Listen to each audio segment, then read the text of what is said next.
What's up, guys? Welcome in to the latest film room, where we are going to take a look at Harold Fannin today. So we're going to spend some time on Fannin inside the Browns offense, their 12 personnel world, what that looks like for this unit really going toward more tight ends, and what the Browns can do to put Fannin as an effective piece of this offense. I'm talking alignment.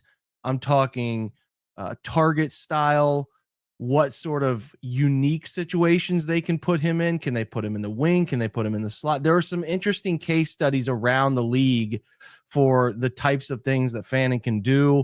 And I think how the Browns can leverage having him on the field with David Njoku, creating yards after catch, creating mismatches in personnel, having him in the backfield like you see right here, all of which can be an effective part of his game to get some matchups that can lead to success. So the Browns offense, obviously looking for playmakers, trying to find some consistency, and Fannin creates some good versatility for him. So let's dig into some player examples and usage examples right now.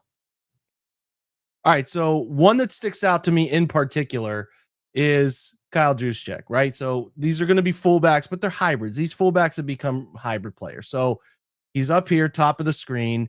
And I love how San Francisco implements him into their run game as a meaningful blocker, which I think Fannin can do from various alignments, such as you see here. But they also implement him into their pass game and their deceptive play action opportunities. You're going to see him go through the line, selling, variation of their lead ISO kick concepts that they like to run on top of their wide zone looks. And it's just a simple rail route as you approach through the line of scrimmage, right? Look at how the three linebackers fold into this, how well that deception works, but just then turning him up the sideline, getting him vertical, and then into the end zone. Something I think, quite obviously Fannin can do. It's on his tape, is that exact alignment, that exact motion, and that exact leak concept that involves getting up the sideline. Here in the backfield, the same concept, which again, saw in training camp yesterday. The Browns are going to use some I formation looks, some two backs in the backfield. He can be a part of that if you want him to be, because again, I think he can block well enough to manage that role in the small sample size they'll use it. But same route concept as you just saw previously, same run look, just selling wide zone weak side, which is what the Browns like to run as it is, right? So you have a strong side over here because you have higher volume of numbers, and then you have only two players here. So this is the weak side. So we like to sell because of this bubble. We like to run to the bubble in defensive line. So that is a popular run concept. He can sneak through there. He can obviously block a linebacker, then he can turn upfield. And I think this is a concept from either the gun and split looks or under center and I would like to see him get involved in for them a little bit this year. Now, coming out in a 3-by-1 set initially, as you'll see him down here outside. Let's make them think formationally we're doing something different. Chest piece him into the backfield, sell wide zone one direction, right? Get a little cheat motion there, sell wide zone one direction, wind him all the way back the opposite way, slide the quarterback out, drop the football to him, let him make some plays, yards after catch. That is something that he does very well, as we know. Again, now a little more traditional tight end look, right? So the 49ers use George Kittle over here. This could be the Browns David Njoku situation. Then you have an opposite wing, a 2-point stance, right? So he's not in line because his hand isn't on the dirt, as we see from Kittle here. So he can go in motion. He can do a bunch of different things. Very versatile weapon when you're in that position.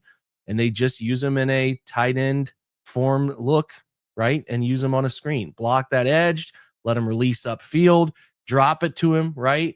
And then let him make a play after the catch, which is, again, all things Fannin did at Bowling Green. He did them at bigger universities when he played Penn State, when they played Texas A&M, all of which, again, are things they can do. Alec Ingold is another example of this, a fullback who does some tight end things on occasion. You'll see him split here in the sort of wide wing alignment. You're going to see him use what we call exit motion. Some call it cheat motion, but exit motion, and then turn up the sideline. And then if the Browns want to wrinkle in some of this into their run game, just turns into an RPO. Whereas you can see, I know that the RPO stuff didn't go great last year, but obviously they can still implement some of this stuff, or a variation of just making this true play action where, we're not really worried about reading this player here, more so just using this run look, using the split zone look, and just giving a chance to throw the football downfield. But you'll see quite easily cheat motion, comfortable in this alignment, get outside, turn upfield, and this is an easy throw and catch for a nice little 15, 16-yard gain. Okay, something he can do. Quite obviously did it. In the backfield now, again, this is going to look similar. I think, again, you can get him into these looks quite comfortably if you can prove that he can play a little bit and be respected as a blocker. Just, again, what the action does in the backfield and what it creates for opportunities in the play action game that he can handle really well. So those are backfield wing, almost fullback hybrid type looks I think he could benefit from. I'd like to see them use him that way if they can. Now, I tried to find some good examples of teams who use effective 12 personnel. Obviously, the Ravens get Mark Andrews involved